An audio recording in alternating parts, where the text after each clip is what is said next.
I recently reviewed the newly released Soprano Knight by Noble, and it was good. I did a couple comparisons with the Brio bifocal link, which you can buy on Songbird for 10% off using code Andy10, but we have yet another combatant in the fray of plastic soprano Cs, the Osawa bifocal link, which you can also get on Songbird for 10% off using code Andy10. Which plastic soprano ocarina is best? They're actually all really good, so the more important question is which is right for you. Let's get to comparing. We'll start with the Brio.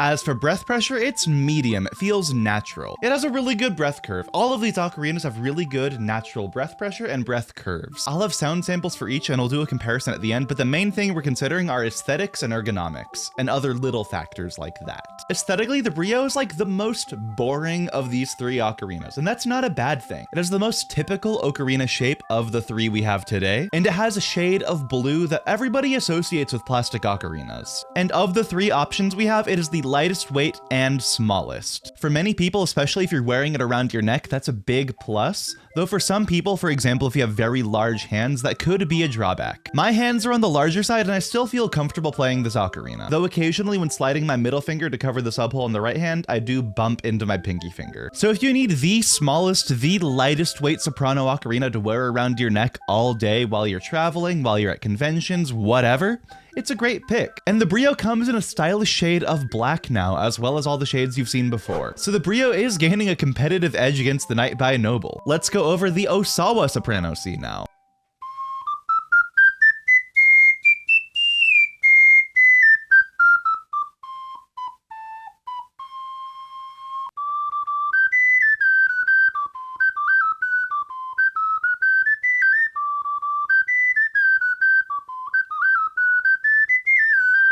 The Osawa is slightly lower breath pressure than the Brio, but has very similar volume. Maybe like 2 or 3% quieter, but it's very similar. Aesthetically, I don't really like the shade of yellow, which is the only option available on Songbird right now, but I really like the more unique, iconic Osawa shape. All Osawa plastic ocarinas are like this shape, and it's interesting. I really like it. Because of the unique shape, the Osawa is slightly bulkier than the Brio, making it slightly heavier as well. This is at most maybe 10 to 20 grams, if that. It's nowhere near as heavy as the Knight by Noble, which is by far the heaviest plastic soprano ocarina of this bunch. As I said in the beginning, all three of these plastic ocarinas are quite nice, and this goes for the Osawa. The most different ocarina in the bunch would be the Knight by Noble. It's still quite small and lightweight, but it's a bit larger and significantly heavier than the other two options. And when I say significantly heavier, I mean like maybe 25%. That's a significant difference, but it's going from very light to still very light, but a little bit heavier. Sound demo.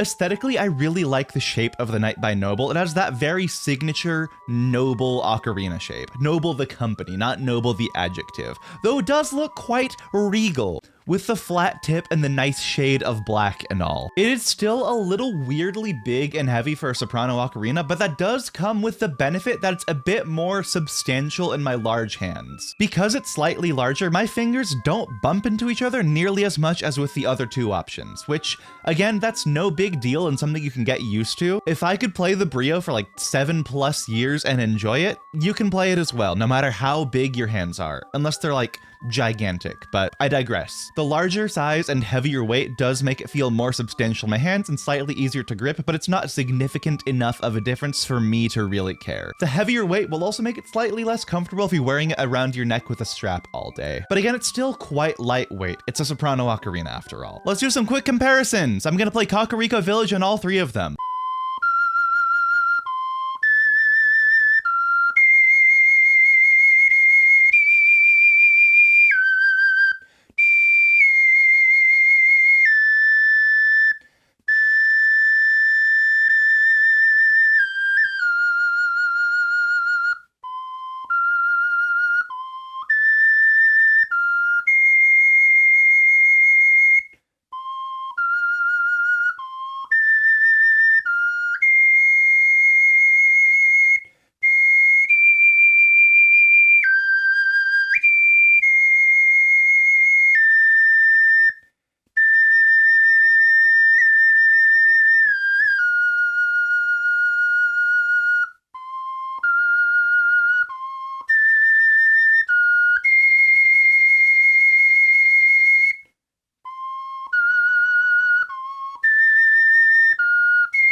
Nice. Okay, that's a good comparison song. All of them had really good tone. If you hear any differences, that's probably just inconsistencies in my breath pressure or maybe missing a fingering or something like that, but they're all really good. I would say the Osawa has the clearest tone on the low notes, and the Night by Noble I think is the loudest one overall, especially on the higher notes. But like, they're all really good.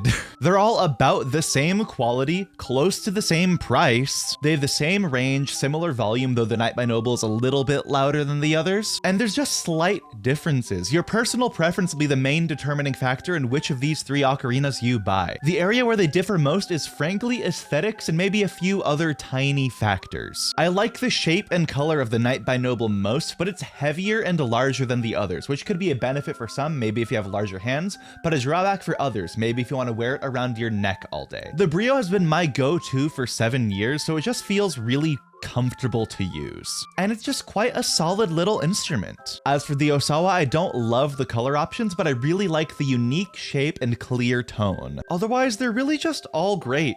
That said, if I could only have one plastic Soprano C ocarina, I'd probably buy a black Brio from Songbird. I'd be getting the best of both worlds of the Night by Noble's professional matte black color and my comfortability after years of experience using the Brio. And I find a lot of utility in how lightweight this tiny ocarina is. Again, all 3 of these ocarinas are, all 3 of these ocarinas are really good, and they're like under $30. Like, come on. The right one for you is strictly your personal preference about aesthetics and maybe little differences on size and weight and maybe volume. Guess what? This video might be kinda useless. All 3 of these ocarinas that I'm firmly grasping my right hand, they're really good. Pick the one you like most or connect with most or has the particular little quirks that suit you the best. Maybe you want a slightly larger and more substantial ocarina with the Night by Noble because you have big meaty claws. I mean big hands. Maybe you want the unique shape or bright yellow color or crisp, clear tone of the Osawa. Or old, reliable, and very lightweight and portable, the Brio. Substantial versus light, bright versus dark, code Andy10 on Songbird versus Amazon. Pick what suits your preference. If you made it this far, comment that I am not useless. And let me know which one of these 3 ocarinas you're most likely to pick or like most. If you're still unsure, watch my review of the Night by Noble for more details on this particular ocarina. And check out patreon.com/Andy Cormier while you're at it. Thanks for watching, leave a like, subscribe for more, watch that video next, and I'll see you next time. Happy tootin'.